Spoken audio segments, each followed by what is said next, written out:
For decades, the story of the Beatles' breakup has been surrounded by myths, rumors, and endless debate. Some fans blamed Paul McCartney. Others blamed John Lennon. And many believed the friendship between the two songwriting giants ended in bitterness.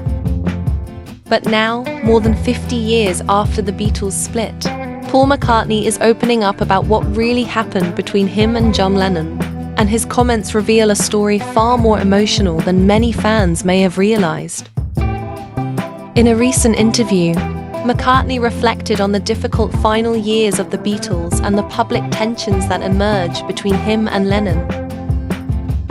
According to McCartney, Lennon spent much of the band's final period criticizing him publicly, while many fans viewed those comments as part of a larger feud. McCartney says the experience was deeply painful at the time.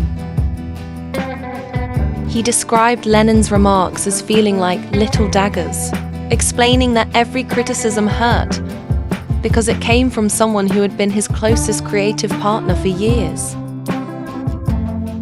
Imagine that for a moment. This wasn't just a disagreement between two musicians. This was a friendship that began in Liverpool when they were teenagers. Together, they wrote some of the most influential songs in music history. They changed popular culture forever. So when that friendship began to fracture, the wounds cut deep. The conflict wasn't primarily about music. Instead, much of the tension came from business disputes after the death of the Beatles' manager, Brian Epstein, in 1967. McCartney wanted entertainment lawyer Lee Eastman to help manage the band's affairs. The other Beatles, John Lennon, George Harrison, and Ringo Starr, preferred businessman Alan Klein. The disagreement created a major division within the group. McCartney strongly opposed Klein, while the others supported him. The dispute became one of the key factors that pushed the Beatles toward their eventual breakup in 1970. For years afterward, many people portrayed McCartney as the difficult one. But according to Paul, history eventually proved him right. McCartney says that during those painful years, he eventually reached an important realization. He reminded himself that this was still John Lennon, the same friend he had known since he was 16 years old. Instead of viewing every criticism as a personal attack, McCartney began to see it as part of Lennon's personality. That shift changed everything.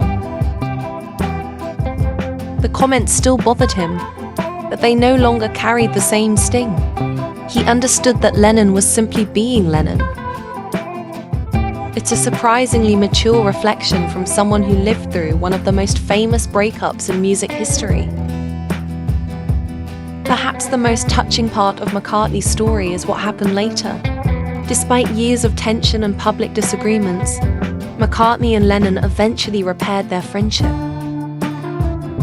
According to Paul, that reconciliation was incredibly important.